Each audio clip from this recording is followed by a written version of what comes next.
Good morning. First of all, I would like to thank the organizer for this kind invitation. And these are my conflict of interest.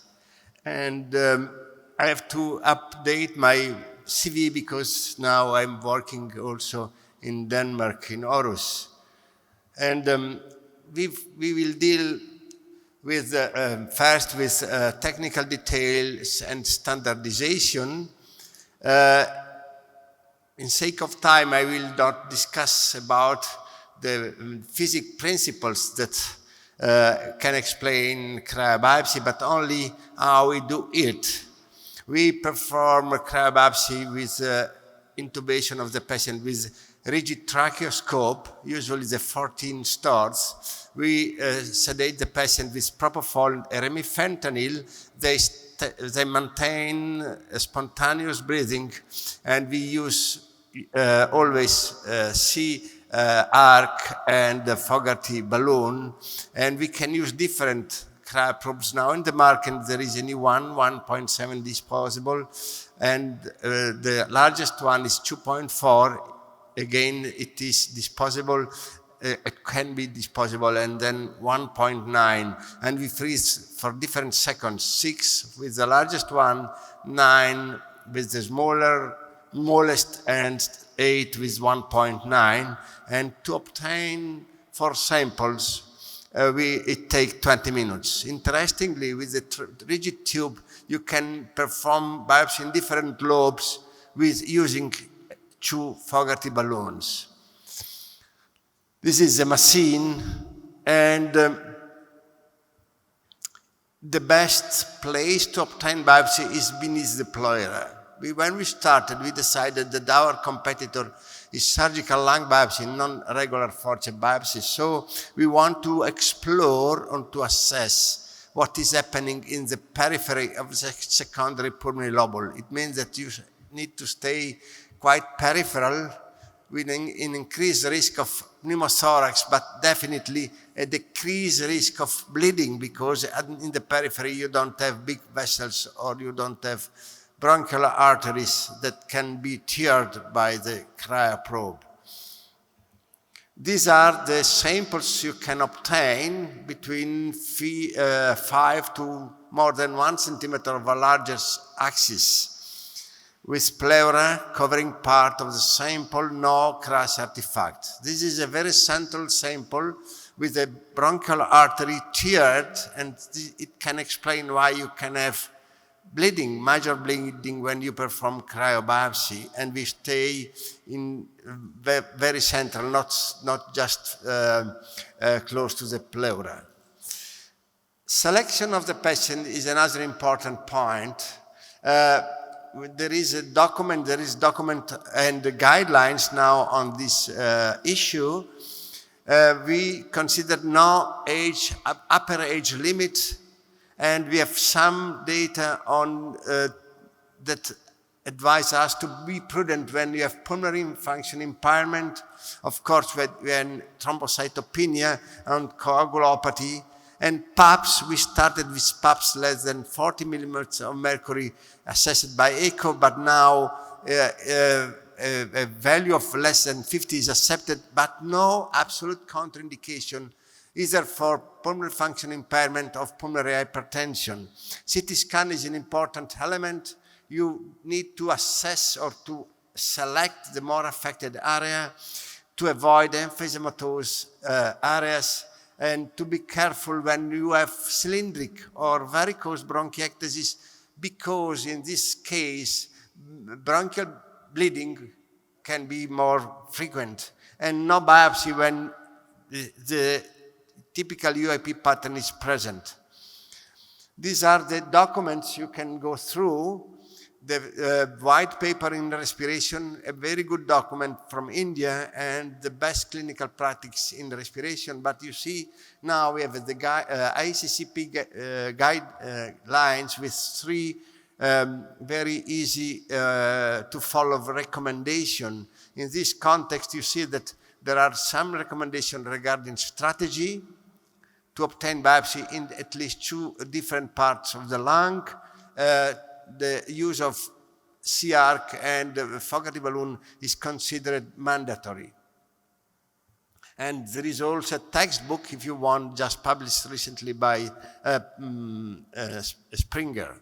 The diagnostic yield is the second point I want to deal with.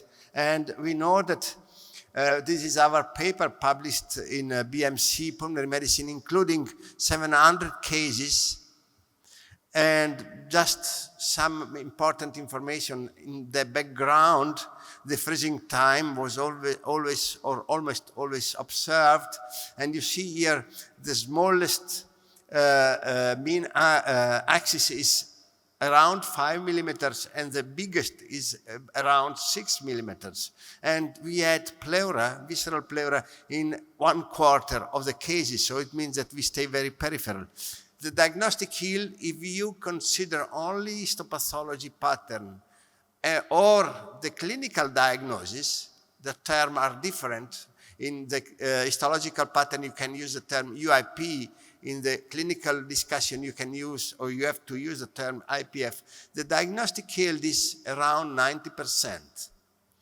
Is higher if you have biopsies in different segments or in different lobes, even if you have an increased risk of pneumothorax.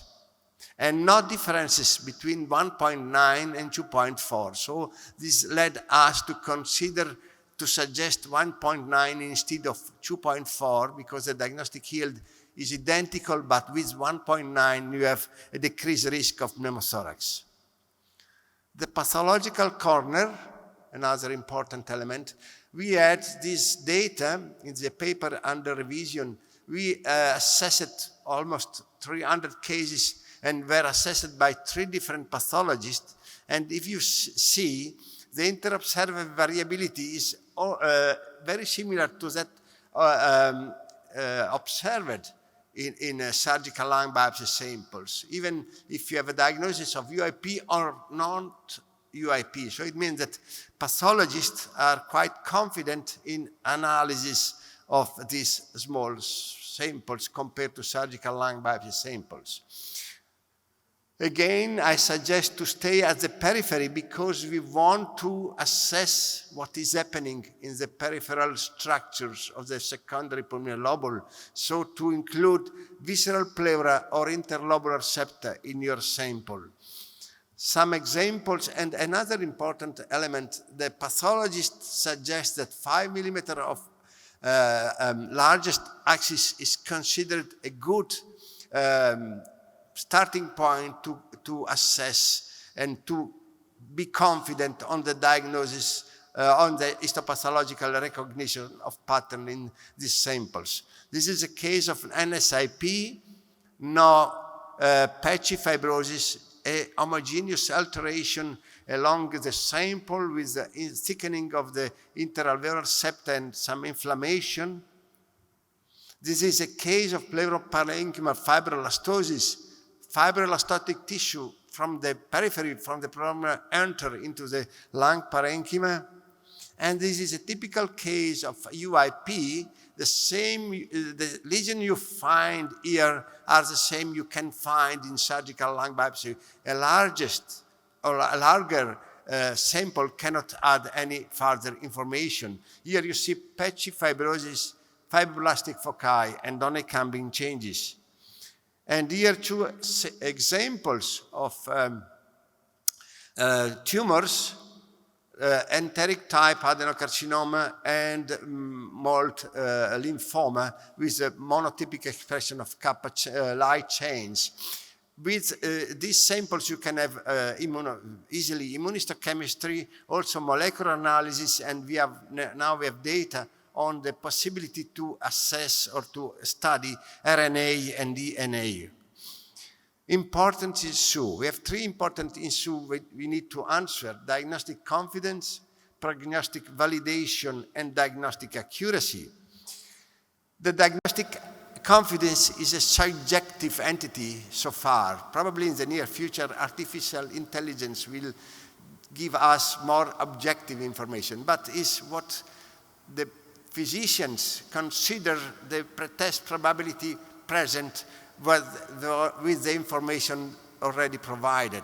So when we start with clinical radiological information, this study was published in 2016 in the Blue Journal by our group. We made an experiment. We had an external clinical team or a multidisciplinary team in our hospital for 3 weeks, and they discussed cases in which the histological information was provided by Cryo and cases in which the histological information was provided by surgery. And if you see, the diagnostic confidence increases significantly when the histopathological information is inserted into the discussion.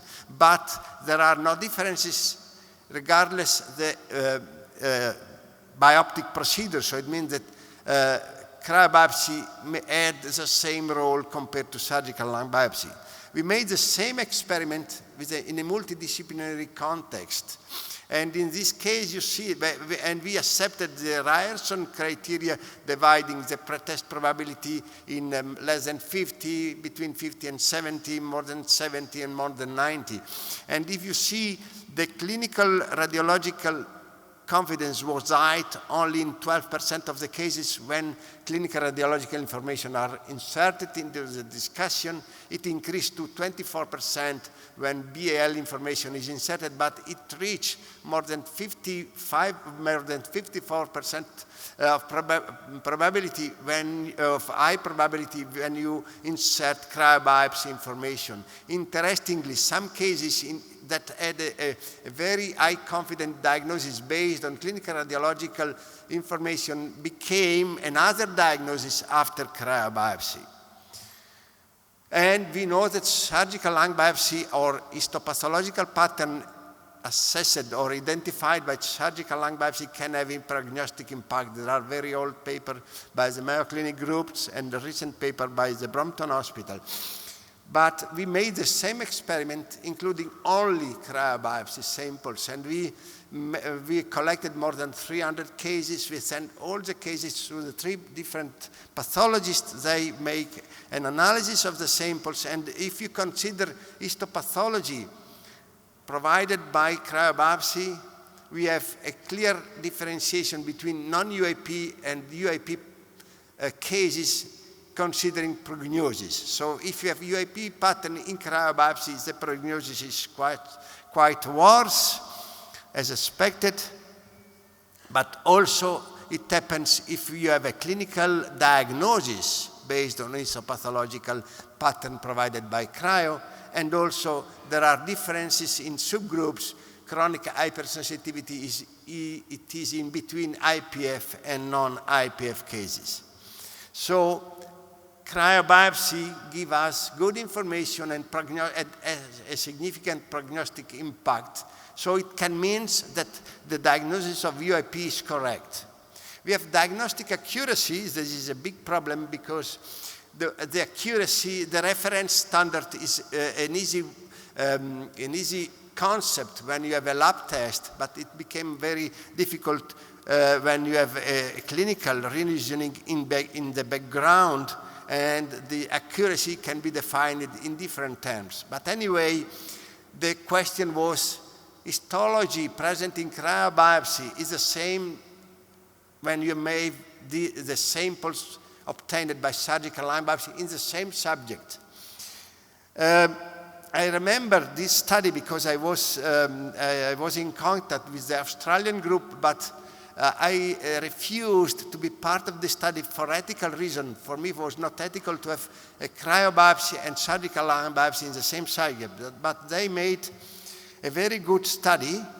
They selected 65 patients in which biopsy was done by cryoprobe and surgical approach in the same moment, in the same patient. And if you see here, there is a very good agreement between histopathology pattern and observed in cryo and in surgery. And also, there is a very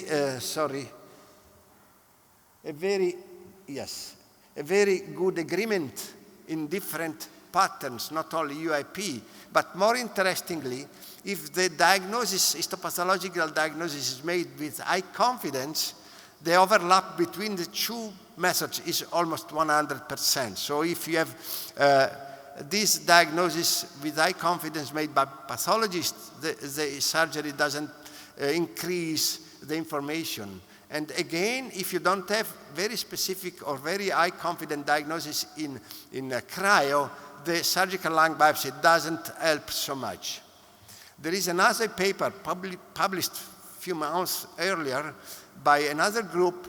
They gave us a complete different information, but this paper is full of draws. The volume of activity is very low, 21 cases in 28 months.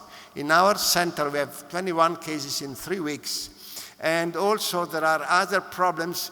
The pathology was never included in the MDT discussion, and he had only one choice when he analyzed the cases. And interestingly, this paper had 7 letters or comments published in the Blue Journal, and one of the letters was signed out by one of the authors of the paper. So it's the first case in my knowledge in which the author of the paper write a letter against the paper. Safety issue, this is an important point. We have data on meta-analysis showing that pneumothorax is the most frequent complication, varying from 20% to less than 5%. It can be a little bit higher if you use the largest cryo probe, and if you have biopsy in different segments at least. No differences between different segments and different lobes. There is a very nice abstract presented in the recent Madrid ERS meeting by the Ravi Meta group, showing that even pulmonary hypertension is associated with increase of pneumothorax and not bleeding. The pneumothorax rate can be increased if you have also an increase of fibrotic score, you have a UIP pattern in histology, you have a poor pulmonary function test, FVC less than 50%, DLCO less than 50. And bleeding is the other important complication. It's less frequent, much more dangerous or life-threatening, as reported by the bleeding rate is higher compared to regular forceps, of course. And if you see in this paper, in this meta-analysis, the major bleeding complication can be observed mainly when you don't have you don't use bronchial blockers, and in our experience, Fogarty balloon. And so Fogarty balloon or bronchial blockers are considered mandatory when you perform this procedure. Also, we have data regarding mortality and hospital admission after 90 days after the cryobiopsy in this paper that I hope will be published soon, with the complication where, of course, pneumothorax and bleeding, no significant complication, and the mortality was very low. There was 37% at 30 days, and there was 78% at 90 days. And the mortality was quite higher in another report by the Maldonado group, but they had 5 deaths. But if you see the deaths happened when the cryobiopsy was performed in patients with acute exacerbation or without the use of Fogarty balloon. So we can say that the mortality rate after cryobiopsy is low, significantly lower compared to surgical lung biopsy. You should avoid patients with acute exacerbation, as already known for surgical lung biopsy, and should be careful not to use bronchial blockers. So cryobiopsy is in fashion, because you see here we have an increase of publication mainly in the last year, and we have a very important future in front of us. New method to guide the cryoprobes, new smaller disposable probes, molecular analysis of the specimens, and our competitor will become non-intubated surgery. So we have new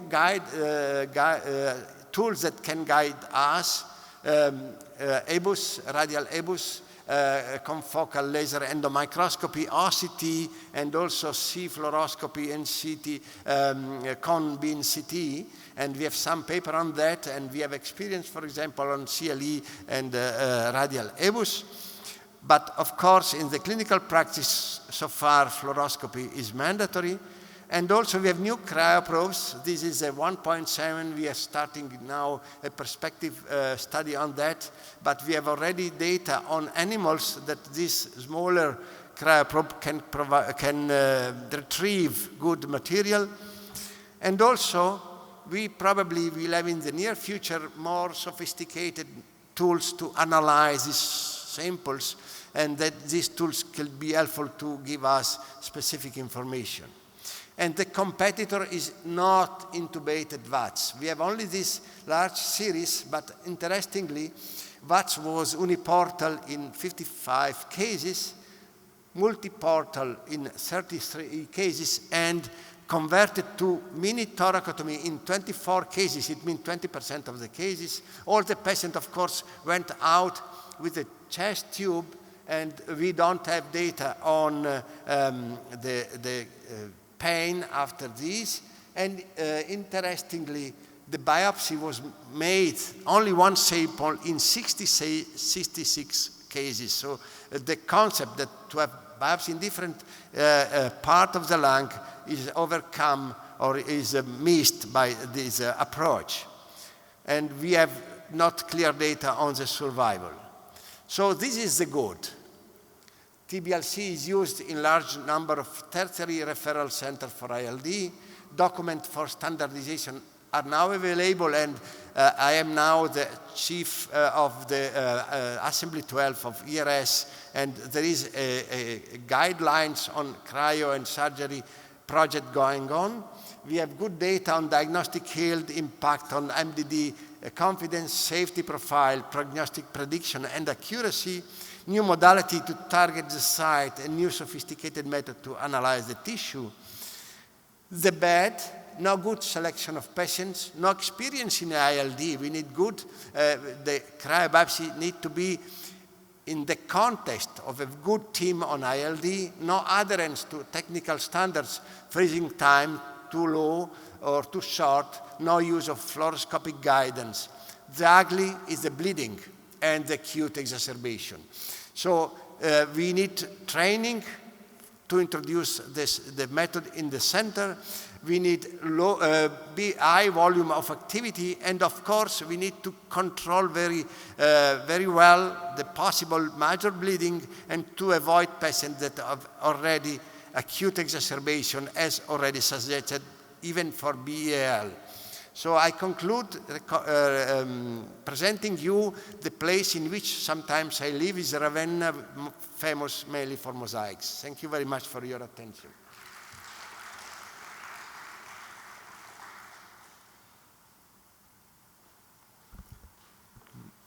There is questions? That probe. Sorry? The diameter of the sheath is about 2.6 millimeters. Yeah. The probe is 1.1. When you start freezing, say for about 8 odd seconds, that the diameter of the tissue that you get is invariably more than 2.6. So doesn't it just fall off when you are trying to pull out the probe out of the sheath? We had these experiments, and in our clinical practice, we use the 1.9 without the seat if you use flexible bronchoscope. And I tend to avoid the seat because it can be some problem when you go out. So I don't have definite data on that, yeah. If I understood well the question. Thank you so much. Thank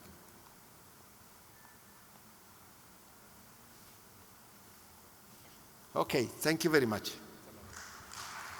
May I request Dr. Deepak Talwa, sir, to come and kindly felicitate Dr. Venerio Politi? Sir.